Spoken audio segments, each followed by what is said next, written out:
Well, it's our state's #1 industry. Today on Spotlight Now, we spotlight tourism and speak to two leaders in the industry who are really working to help tourism despite what's happened on Maui. Mufi Hanneman is here from HLTA along with Jeff Wagner from Outrigger. Spotlight Now starts now. You're watching Spotlight Now with Ryan Kalei-Suji and Yunji Denise on Hawaii News Now. Have questions or comments for our guests? Join the conversation in our Facebook live stream. Spotlight Now, where Hawaii comes to talk. Well, thanks for tuning in here to Spotlight Now on Hawaii News Now. We are focusing in on tourism, and we want to welcome in Mufi Hanneman, who's joining us today. He is the president and CEO of the Hawaii Lodging and Tourism Association. Thanks so much, Mufi, for joining us. Glad to be here. We want to first start off with your role, not only with HLTA, but also with HTA. You've been recently named to chair the board at HTA, and we want to get an update with all that is happening with HTA. Over the last few years, we have seen some lawmakers who maybe feel that HTA isn't as important as it needs to be. There has been talked about the struggles for funding for the organization and the department as a whole. What can you tell us about your role, and as you've taken over the reins here of HTA, what you're trying to do to help sustain this long term? Yeah, well, I go back to the formation of the Hawaii Tourism Authority, and it was done back in the day to ensure that there was a centralized agency that would basically disperse some of the transit accommodation taxes that we get to promote Hawaii. And when I was the director of DBID, we had the Hawaii Visitors Bureau. HTA wasn't around. So now that HTA is there, I really want to try to change the conversation as a board member. HTA standing for, in some people's mind, Hawaii Tourism Afterthought. I wanted to go back to being an authority and do it in a collaborative way. So we've been working very hard at the legislature to have open lines of communication, be transparent, be open, and then also work towards perhaps eliminating any more talk about abolishing HTA or putting it within another department, and then to make sure that we reverse the trend of HTA being defunded by the legislature as it was the past 2 years. I'd like to see the legislature put some monies in there so that when it goes to the governor, he basically releases it. So we're making some headway, believe it or not. There is stronger lines of communication. There are lawmakers there that want to help us. I note with great interest that Speaker Psyche said in an interview that there should be an independent Hawaii Tourism Authority with flexibility. And that's exactly how we feel. We've had tremendous support from the Ways and Means Chair and Senator Donovan Dela Cruz, working with the Tourism Chair on the House side, Sean Quinlan, and the Tourism Chair on the Senate side, Senator Linda Coit, to ensure that we have an HTA that makes sense for everyone and will do all the things that not only we want visitors to appreciate when they come here, but what our local residents want. You know, speaking of the local residents' perspective, when this conversation bubbled up in the last session, there was this perception that, well, Hawaii doesn't need to market itself, right? That we have plenty of visitors and, you know, we're a hot market, and why is there a need for this? What do you say to folks about why, you know, what this organization does and why you think it's important that it is an independent authority, as you mentioned? Well, for a couple of reasons. Number one, if you don't market, then you're just going to have any type of visitor to come here. And we're very specific that we want a mindful traveler coming here. We want a respectful traveler coming here. So that's number one. Number two, everyone's out there competing. And so we need to be visible in the marketplace to be able to demonstrate that Hawaii is indeed open. So when you had a situation like what happened on Maui, the messaging that went out initially was, don't come to Maui, maybe not, don't come to Hawaii, as some had interpreted it. That's why you have to be out there to say, with the exception of Lahaina, the rest of Maui is open, and the rest of the state welcomes you and wants you to come back. And thirdly, there's this new concept called destination management, destination stewardship. Again, when I was the director of DBID and working with the Hawaii Visitors Bureau there, all we did was just market and promote Hawaii. Now it's very, very different. Our people need to be involved. They need to share the mana'o. We also have to make sure that when they come here, hopefully they can leave the place better than they found it, respecting our culture, our resources, our ocean. And all of those things are very, very important, not only for today, but in going into the future.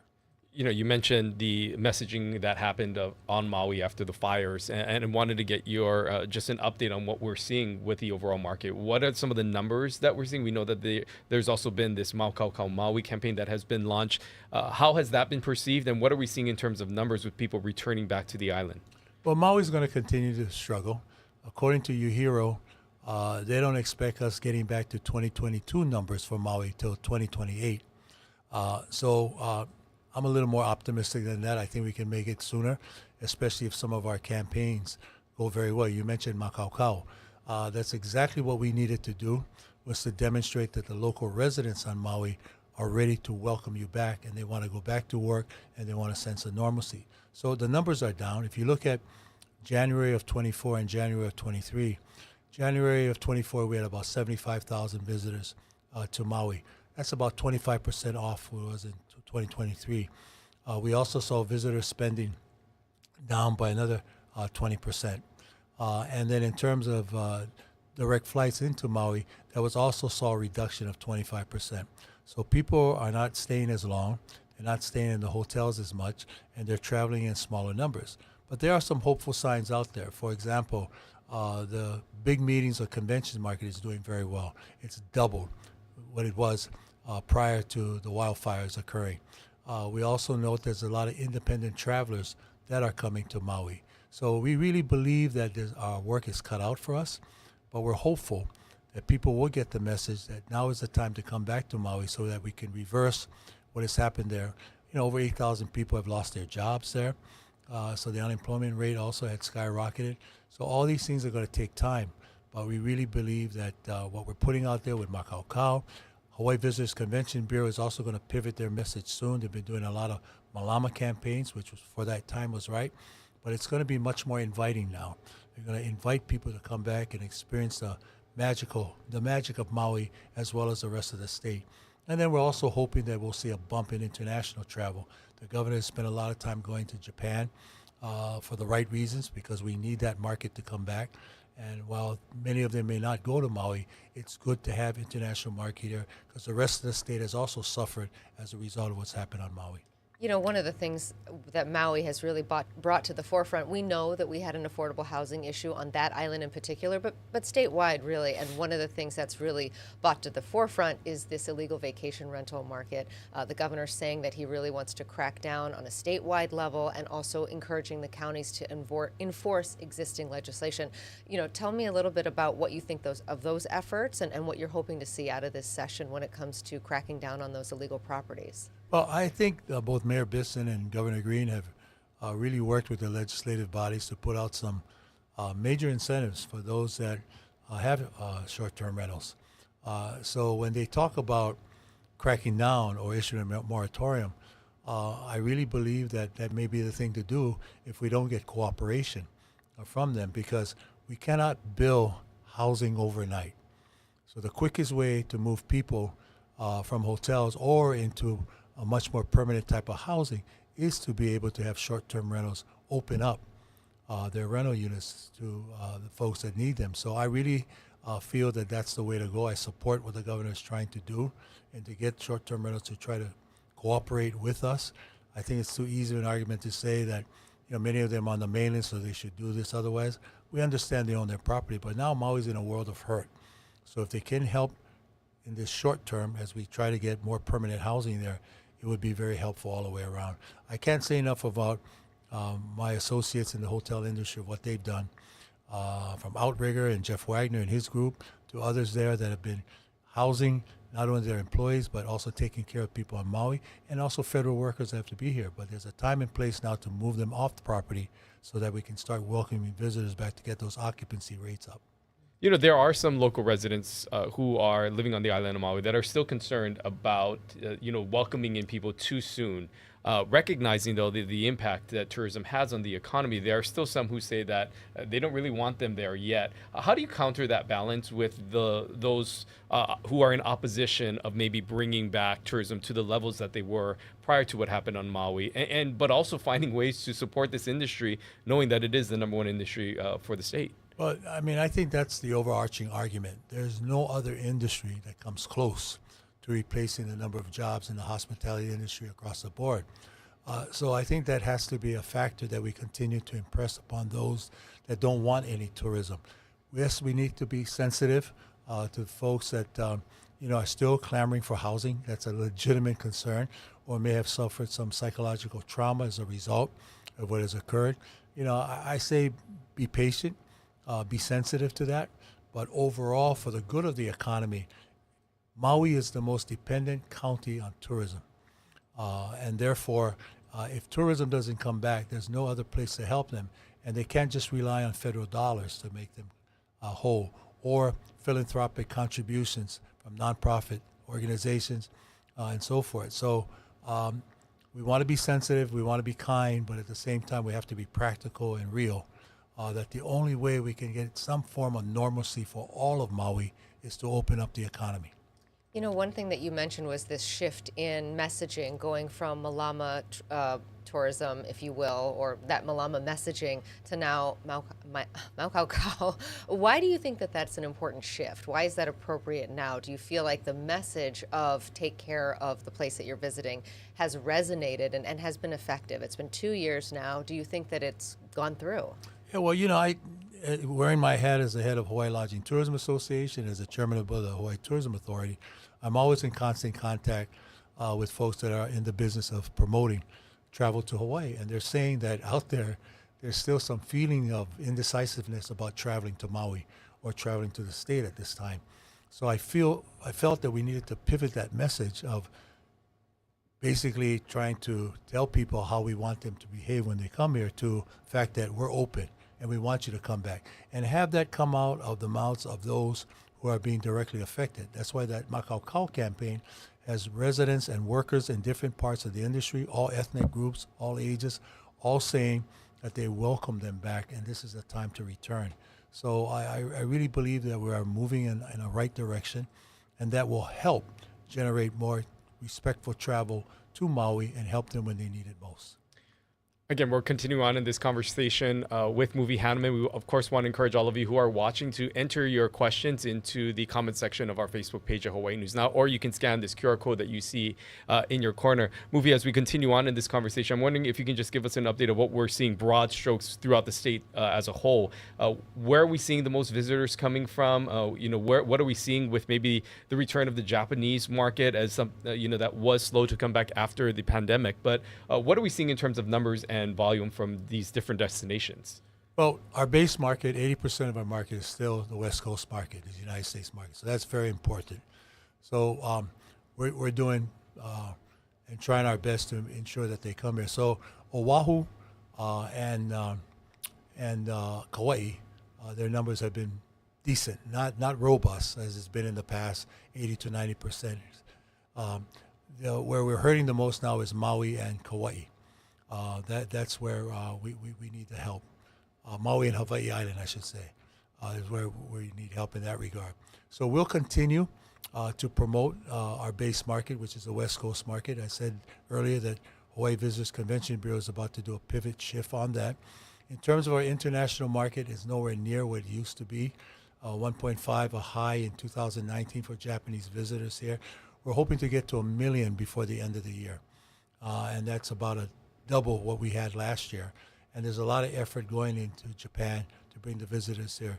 Governor was there trying to do this corridor where it's pre-clearance. The Japanese get pre-cleared before they come here. We think that could go a long way towards encouraging the Japanese to come back. And our Hawaii Tourism Japan office has also been very ambitious and out there, also having a very inviting message for the Japanese to return. Not so much Malama Hawaii, but come back and experience beautiful Hawaii, which is what they call their campaign. So we're very hopeful that those numbers will improve. So where we are right now is again, looking for a visitor that will come here, stay longer, and then also making sure that we're doing more with our convention market, what we call our MCI, visitors that come here, big meetings and conventions. Last year, the convention center did its best business in years, and this session, we're going to the legislature to ask for branding rights, to be able to give it an opportunity to get a sponsor that will brand the convention center. That could generate a lot of revenues for the convention center for its operations. But that's a hot market for us. Business travelers stay longer. They're the kind of travel we want to see come here and they spend a lot of money. On the topic of money, that can be prohibitive for some folks to come to Hawaii. It's not a cheap place to visit. The governor has proposed a $25 check-in fee to go to a climate fund. This is essentially the green fee in another form that failed last session. What are your thoughts about adding that tax, if you will? Yeah, I've been very candid to the governor about my feelings on this. I really believe that as noble as that cause might be, and I believe in it, that we should do everything to protect our environment and so forth, I'd really like to see more of a direct impact user fee, where you assess a fee for that place that that visitor wants to visit. And as the author of the Hanauma Bay legislation back in the mid-'90s, that's exactly what I think should be done in every area. It's a special fund that's set up. If you're a visitor, you pay a fee to go down and visit Hanauma Bay, and then it goes to the ongoing preservation, maintenance, and enhancement of Hanauma Bay. I would like to see that kind of fee enacted and brought about, where it's really specific to the visitor or the local resident, that whatever is being assessed, it's going to go back there as opposed to go to some big general fund and not knowing if in fact it's going back to the purpose that you said that money should be. So that's sort of where I come down on it. We certainly have taken a position. We don't want to see an increase in the transit accommodations tax. Right now, they'll talk about maybe it only being about 10%. Not so. 10% that the state collects, 3% that they've given to the counties to collect, that's 13%. Every visitor pays the general excise tax, so that's another 4%. That's 18% before you even tack on what they get taxed on when they rent a car. So we are probably the most expensive place in terms of a visitor being taxed, a hotel taxes, when they visit a state in America as a result of that. So don't touch the transit accommodations tax on a green fee. If it has an impact, direct impact, or a nexus to the industry, we're very much open to a discussion. And I just want to touch upon what we're seeing with the transit accommodation tax and that transition that we saw with the counties now being able to collect that 3%. It was something that was introduced a few years back and essentially implemented that created more opportunities for the county to generate more revenue through that way. What have we seen through that? Because there was a lot of pushback, sometimes even by some counties to start this essentially new tax collection model. Has that really impacted the industry as a whole with the added that 3% plus the 10%? And what are you hearing maybe from visitors? Are they sharing any frustrations about this, how expensive it is with all these taxes? Well, we hear that all the time, all the time. And, when the authorization was given to the counties to do that, we knew that there would be very little direct connection or nexus to the industry. So basically, it was a gift to the counties to help them balance their budget and to fund other services and the like. That's sort of a lost leader, if you will. We just don't want the counties going in asking the state to increase the 3 to 4 or 5%. We understand there was discussion with some of the counties to do that, and we have spoken to the mayors and some council members said, now is not the time. You got the 3%. There's very little connection back to the industry. Please be satisfied with what you have. You also have real property taxes that some have said is pretty low. There's I want to sort of draw on some general sentiments in the comments, and thank you to those of you who are writing in this afternoon. Matthew has some questions about what we're doing to help people who live here, and I'm interested about workforce development, especially in the sector of tourism, and what's being done to make sure that people who decide that they want to take on this industry can do so in a way that is profitable to them and has a real career path. Yeah, this is something that I've taken from my experience with the Hawaii Lodging and Tourism Association, and I've carried it over now to the Hawaii Tourism Authority. I've said to them, we need to prioritize workforce development. This is the largest creator of jobs in the state of Hawaii in a good year, over 200,000 jobs. I don't see any other industry coming as close. So we need to make sure that people understand, that go through our educational system here, that tourism can be an exciting career. It can create and provide all the things that you're looking for, whether you're looking for an industry that has jobs that are steeped in the Hawaiian culture, the industry provides that. Sales and marketing, the industry provides that. Technology, the industry provides that. Engineering type of jobs, repair and maintenance, as well as being sustainable, the industry provides that. So in that context, a few years ago, we started a 4-year scholarship program with Hawaii Tourism Authority, and then the chair was Chris Tatum and myself, tapping into tourism funds to provide full 4-year scholarships for public high school students that want to major in tourism at the Tim School. It has continued since then, and we have a strong champion in the legislature in Donovan De La Cruz, Ways and Means. He's big on workforce development. And what we're doing with the state is make them see that this is an industry that should be providing internships, apprenticeship training, mentoring, what have you, just as you do with agriculture, healthcare, as well as government jobs.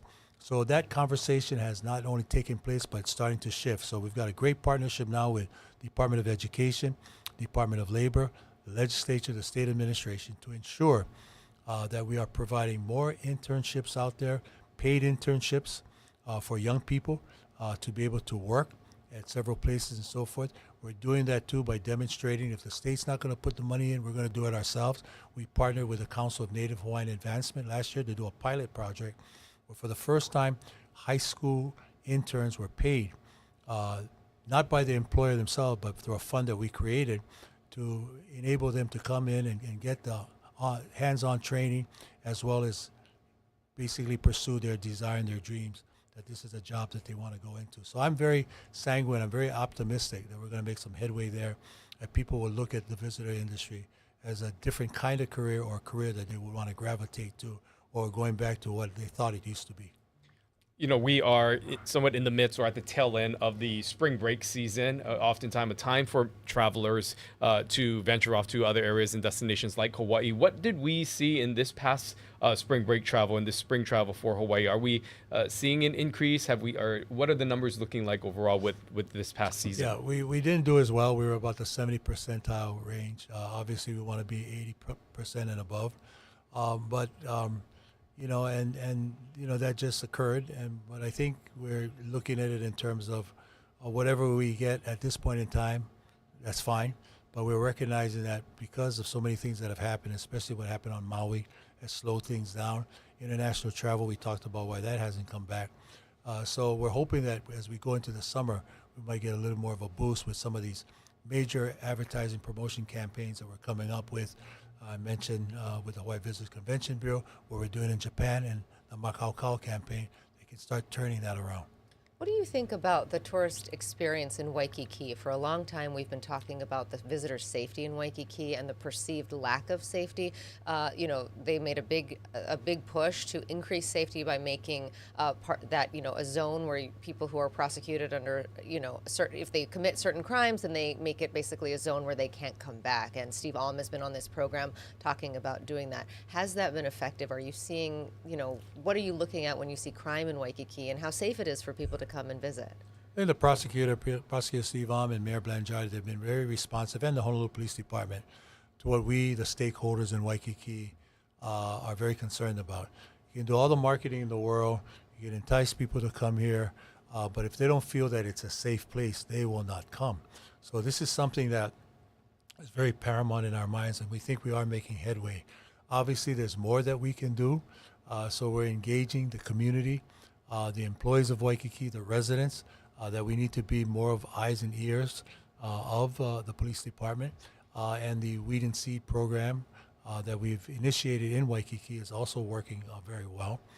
So this is an area that we just can't take our foot off the pedal, if you will, because all it takes is a major incident or a rash of incidents, and then that just kind of sets out, again, a perception that this is not the time and place to visit Hawaii because of what has occurred. So, a crime in Waikiki is magnified 10 times over than a crime in someplace else. It doesn't mean that that crime is any less, but we have to recognize that because the lifeblood is the tourism economy, we really need to be vigilant in keeping us a safe place, not only to visit, but to work and to live in.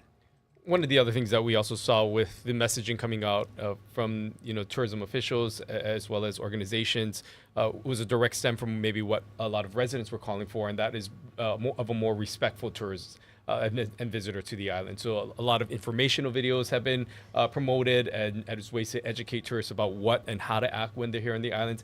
How have those been perceived, and how important is that education of the visitor a part of the overall messaging? That's very important, and we've been very happy to have a strong partnership with the Waikiki Business Improvement Association that has these ambassadors that kind of serve as additional eyes and ears out there, being very helpful, reinforcing that kind of message. I also note with great interest that if there's a last type of visitor that needs to be told to be malama about Hawaii are the Japanese.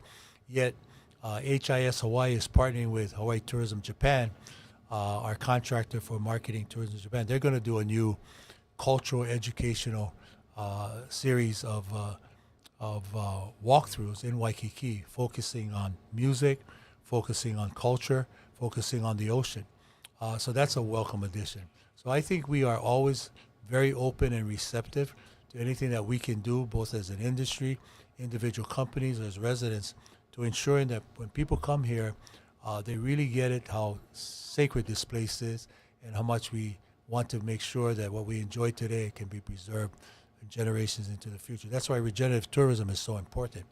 It's taking the best of marketing Hawaii, but making sure that we balance it with the needs of the people, that the culture, the environment, our resources, all of that is going to be preserved and put in another place. So, and it's all about buying local, shop local, get local, to make sure local businesses are part of the mix there. You know, what's interesting, and we're almost out of time, but I want to share this anecdote and ask you a final question, which is last week I was also on spring break. I went to Hawaii Island, where I'm from, and I had the chance to go to Mauna Kea Beach Hotel and experience their luau, which I have not been to a luau, honestly, 20, 30 years. It's been a long time. And what struck me was that it was so much more culturally based than I had expected. And it was really rooted in the stories of Hawaii. And when they started out, they said, you know, we're going to ask you not to take any photographs during our show. We want your full attention, and we want you to engage in, you know, really understand where we're coming from. These are our cultural practices. Please experiencing them fully. And I just thought that was so interesting and such a pivot. We see now Kilohana taking the hula show, or you know, in Waikiki. Tell us about sort of that tone shift, because that experiencing that, to me, it felt so different. Well, that's why all of these efforts have been done without destination management being codified into the statute of what Hawaii Tourism Authority should do. So that's one of my major priorities this session, to make sure the legislature ensures that it's always going to be part of the Hawaii Tourism Authority, because we get it. It's marketing and it's destination management. And out of destination management comes these cultural training and the emphasis on ensuring that we are doing and being very authentic of how we demonstrate and showcase our culture, our lifestyle, our people. So what you're seeing there, we were hoping to resonate throughout in everything aspect of Hawaii and what makes us a special place. So we're very pleased to hear that. And once we establish it with this contract that we have with Kilohana through CNHA, we think it's going to be even much more stronger. And it's nice to see both groups working together. We got our marketing contractors with our destination management people, all coming under the rubric of the Hawaii Tourism Authority. Okay, Mufi Hanneman, thank you so much for joining us this afternoon. We'll be right back with Jeff Wagner of Outrigger. Stay with us. Spotlight Now continues right after this.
Welcome back to Spotlight Now here on Hawaii News Now. Again, we are focusing in on tourism, and we want to, of course, encourage all of you who are watching to engage in the conversation. You can enter your questions, of course, on the Facebook page of Hawaii News Now in the comments section or by scanning this QR code. Thank you so much for being back with us. And Jeff Wagner is here. He is the CEO of Outrigger Hotel Group. Thank you so much for joining us. Thank you for having me. I appreciate it. We are so happy to have you. And I want to build on where we left off with Mufi, which is spring break. We're on spring break now. We know a lot of people are traveling to and from the islands. What are you seeing in your properties, and what does that tell you about where we are both on Maui and statewide? So I think one of the things that we've seen is some softening in travel in general over the spring break period. But the thing we have to keep in mind is spring break in Hawaii is not necessarily spring break everywhere. So there are other destinations that spring break continues on into even the first week of April. And when you get to the East Coast, some of that happens in February, in early March. So I think we're still seeing some of the spring break travel coming from California. We're seeing traditional families coming back into the market, but we have seen a general softening on all of the islands during the spring break period. I'm wondering if we focus in on Maui, of course, Outrigger has properties that have been impacted by Maui. What are you seeing with what has happened there? How has Outrigger maybe had to adjust some of the things because of what we saw with the wildfires? You know, Ryan, one of the things that's, I think, really important for all of us is not get lulled to sleep by the occupancy that we're seeing on Maui right now. So if you look on West Maui, you're going to see relatively decent occupancy, but we're still housing a lot of displaced residents in hotels and the condominiums there. And at some point, that's going to end. They're going to be moving into a more traditional condominium somewhere, and we're not seeing a lot of occupancy return into that West Maui market. So we're looking at about 50% of the traditional travel that would have been there. And then on top of that, you've got the displaced residents of Maui that are in some of the condominiums and hotels that are there. So we're not seeing robust travel coming back into Maui yet. I think that's okay, though. I think we want to be respectful of the community and what's happening there, and it will come back over time. I want to ask you also about the housing issues that we're seeing on Maui. We know that, as you noted, a lot of folks are living in hotels, but we would like to see those folks in a more permanent situation. You know, what's best for them, and obviously, as Mufi Hanneman noted, when those rooms are occupied, then we can't welcome visitors. Tell us a little bit about what your thoughts are on the governor's proposal to perhaps crack down harder on illegal vacation rentals, and you know, sort of the encouragement also to the counties to enforce existing laws. You know, Yunji, the key to that, I think, is illegal short-term vacation rentals. There are plenty of vacation rentals that are in the resort zones that are fair and should be there and are part of a traditional hotel-type experience.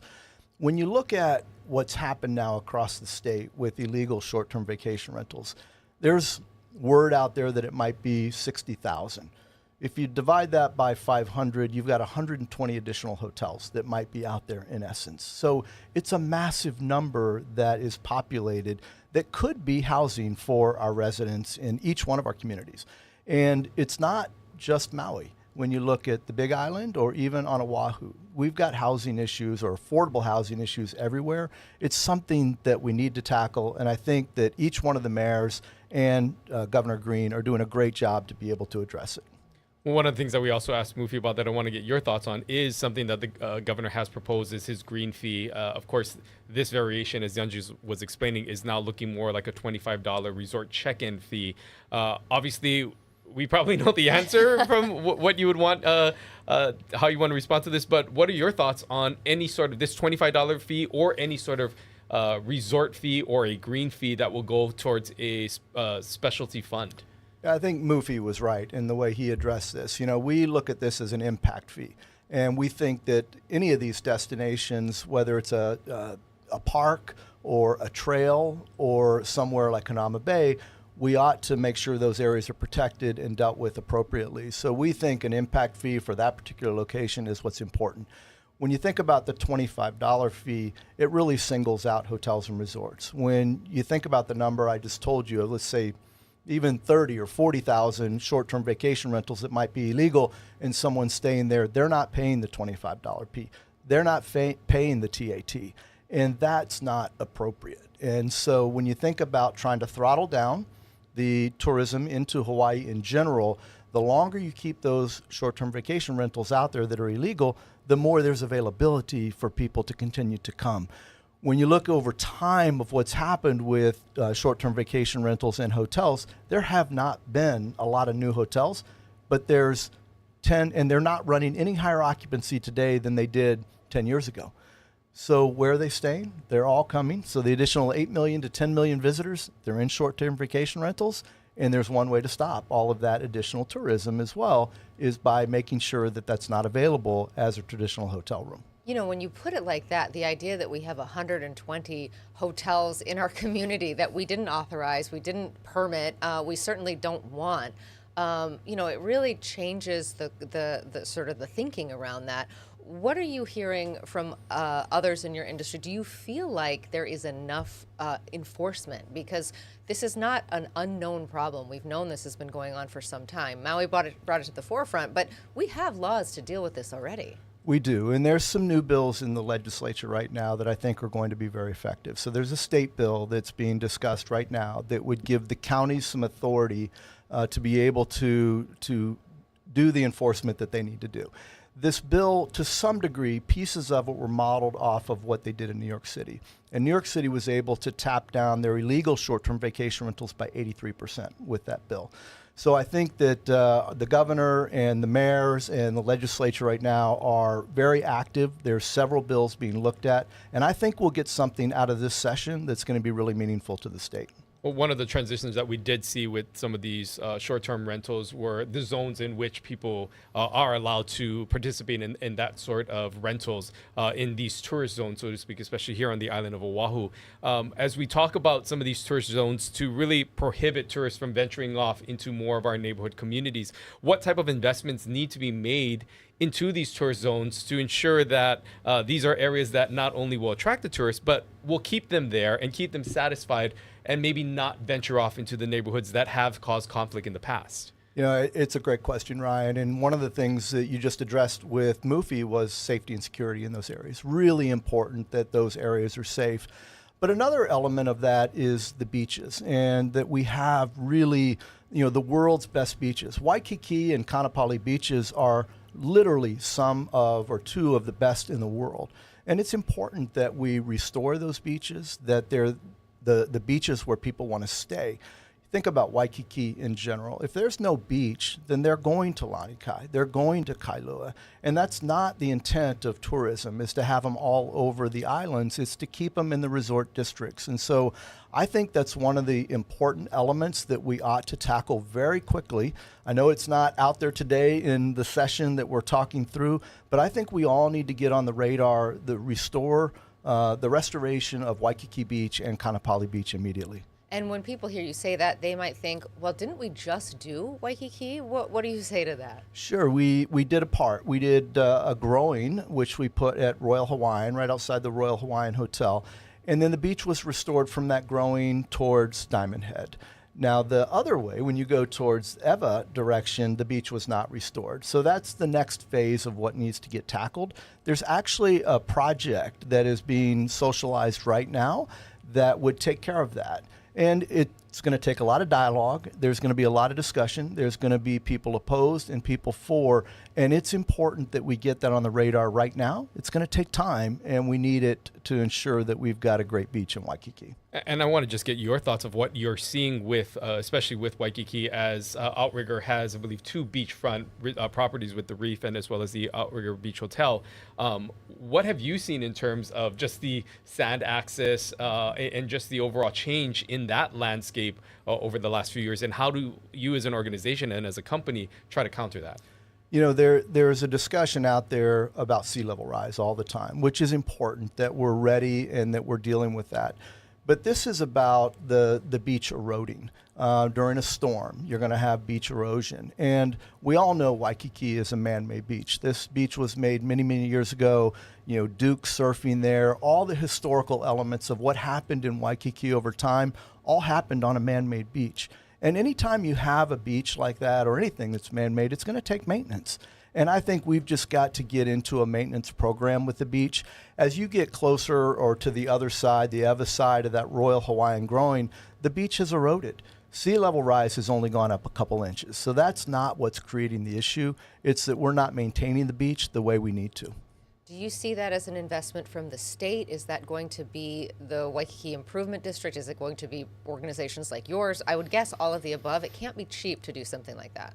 I think the current program that we're looking at would be somewhere in the neighborhood of $40 to $50 million. I think it's probably in the $50 million range right now to get the beach replenished all the way from the Royal Hawaiian Groin to the other side of where the Waikiki shore is right now.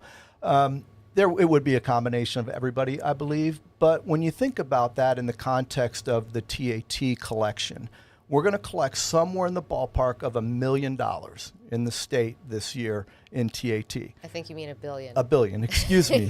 Thank you, Yunji. $1 billion. And when you think about 50 million, when we're trying to promote tourism, we're trying to create a tourist zone that makes sense, I think it's important that the state does contribute with the TAT dollars that we're collecting from tourists already. There may be other ways to do it, but I think there's plenty of funds out there to be able to tackle this. That 50 or 60 million is not a big number in the whole scheme of things. One of the unique things about having you on as somebody that oversees Outrigger hotels, not only here in the state, but globally, is your knowledge of what's happening outside of Hawaii and abroad. As we continue this conversation of some of the things that we are dealing with here with tourism in Hawaii, what are maybe some of the parallels, or what have you learned in other markets that Outrigger has hotels and properties in? What are the similarities? Are they dealing with the same type of issues with communications, getting people in, marketing? I mean, what are some of the, where does Hawaii stack, I guess, in some of the other markets that Outrigger has a presence? When you think about the return of travel after COVID, it happened in different ways in different locations. So you think about Thailand, for example. You had China was the largest geo source, in essence, for Thailand travel.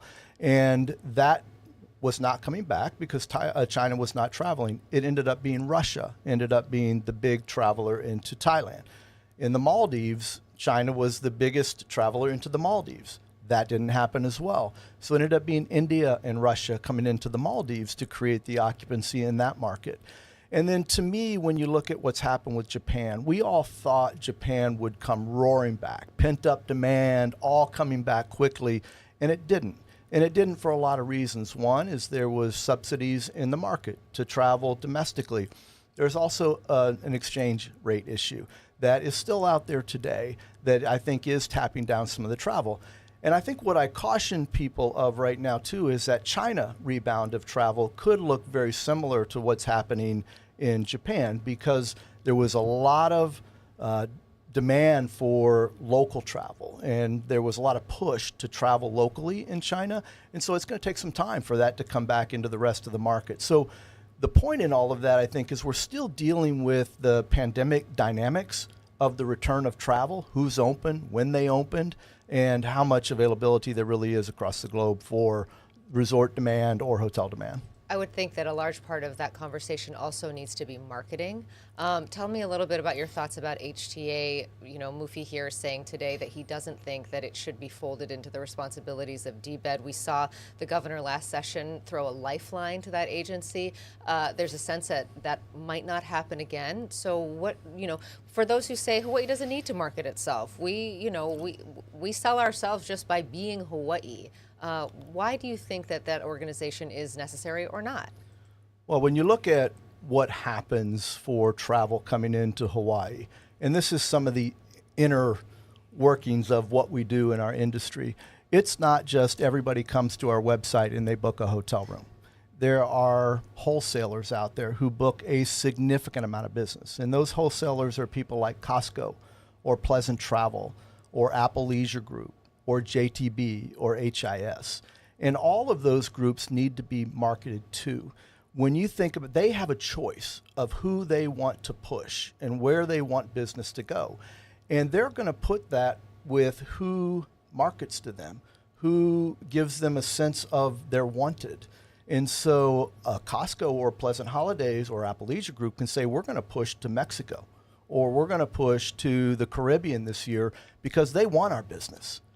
And the sooner that we get on board with HTA is important, HVCB is important, and what CNHA is doing in combination with HVCB is important. All of those elements are really important to the dynamics of travel and the return of travel in a responsible way to Hawaii.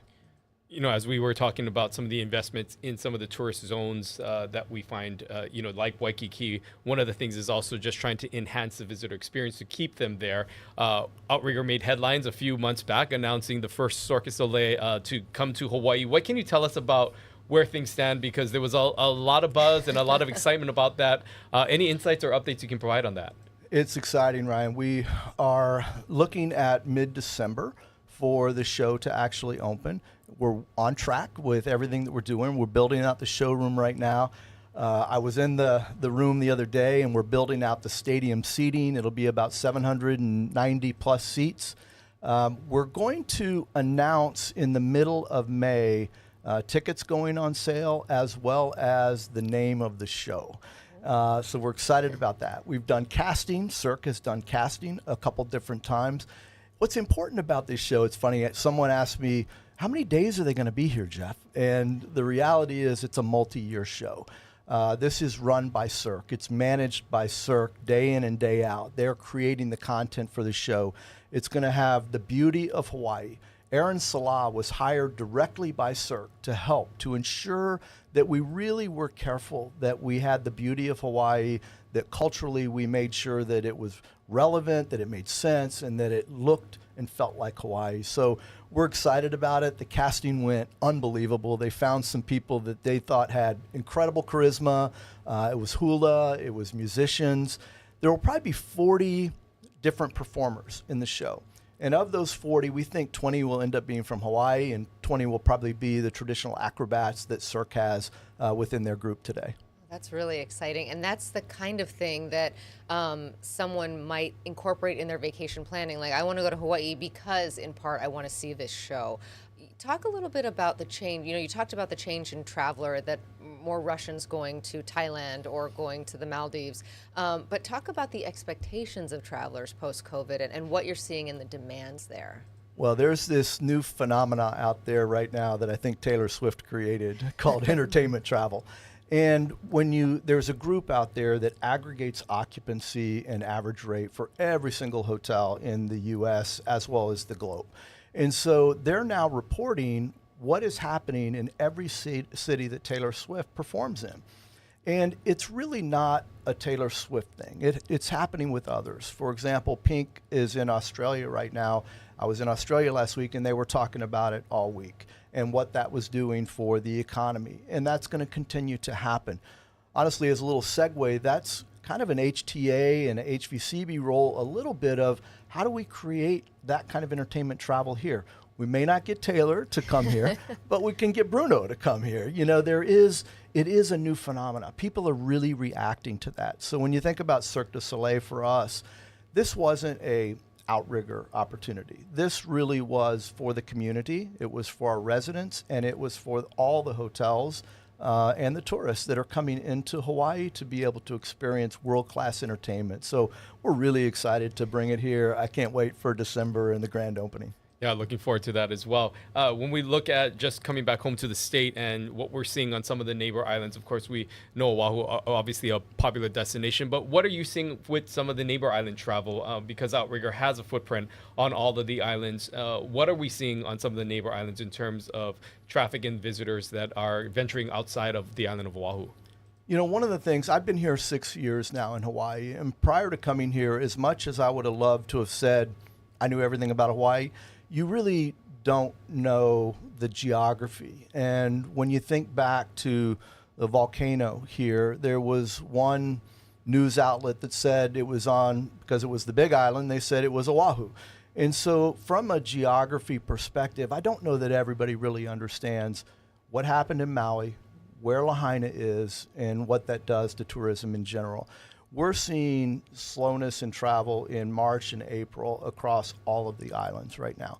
And there's really no other dynamic in play to create that tap down of travel other than what happened, I think, on Maui. So there's a respect piece of that, I think, that people are saying we're going to wait to go and travel. And then there's a little piece of I'm not quite sure what that means, where to go, and should I just stay away for now?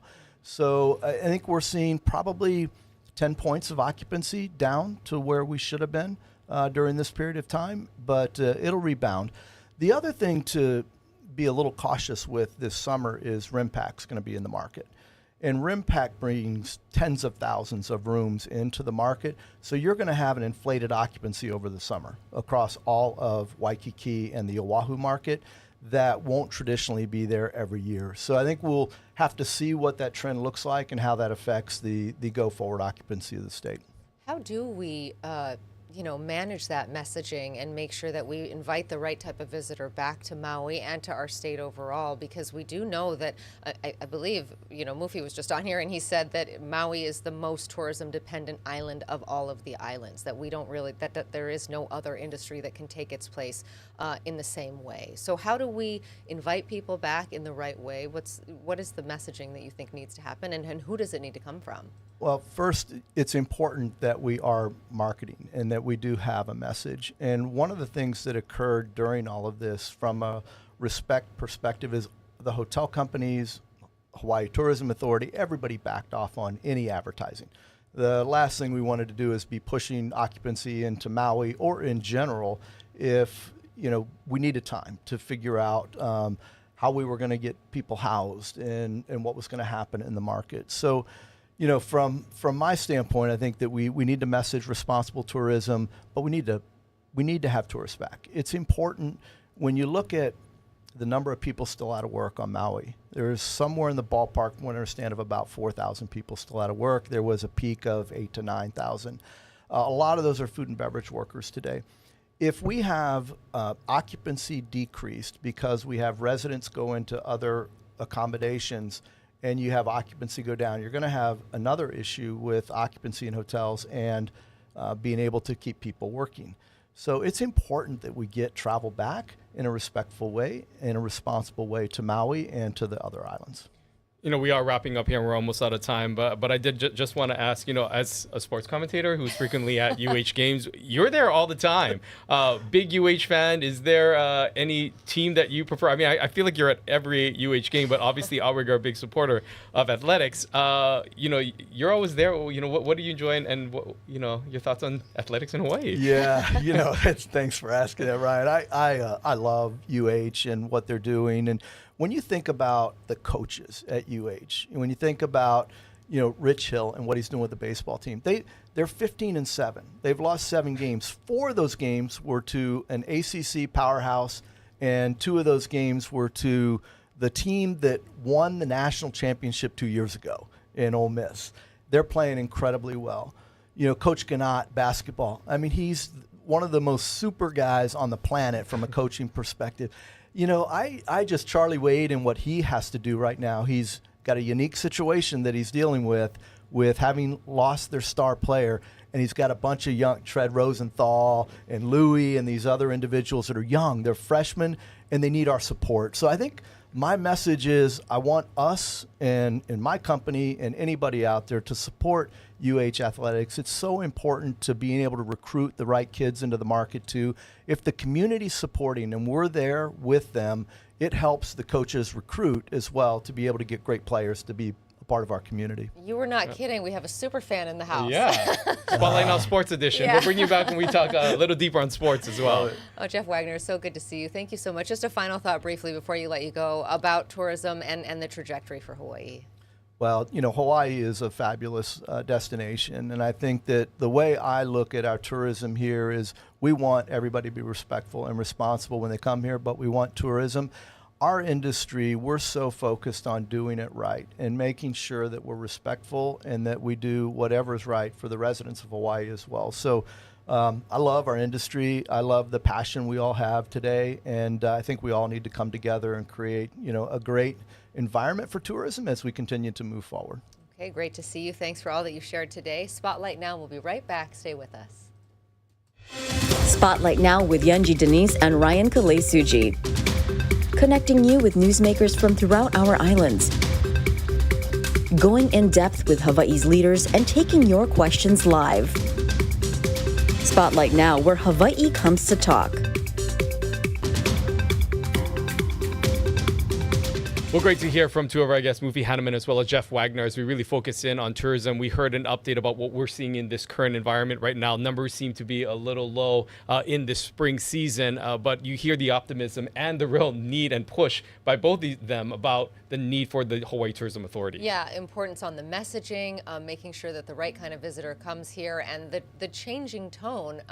You heard from Mufi really emphasizing at the top how much it's important to protect Hawaii and this whole Malama message that has been going on for the last 2 years. He says that that's been great, and now it's time to shift slightly and bring back a more welcoming message to visitors. You hear just also from Jeff Wagner about how competitive it is out there, and the idea that there are these brokers in tourism who really are setting the tone and will determine a lot of occupancy. One person who we know has a lot of stake, of course, in this is the governor.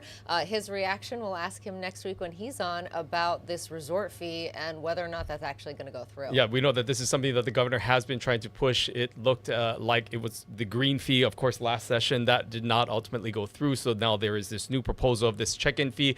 Both our guests today oppose that from the governor, and so we'll get caught up on where that stands, as well as a number of things and issues that are happening within the legislative body. The last time the governor was on here, he was very animated, I should say, about some of the decisions that were made by his former colleagues in both the House and Senate. And so we'll get a better update on how the dynamics are moving forward as the governor looks towards the end of this legislative session. Yeah, quite a bit of tension there. We'll explore that. Plus, he just came back from his trip to Japan. How did that go? Will this corridor that they're talking about actually happen? Make sure you join us next week right here on Spotlight Now. Until then, we're going to leave you with this beautiful shot of a very sunny Honolulu. I see the state capitol right there. Thanks so much for joining us. We hope you have a fantastic week. See you right back here next Tuesday.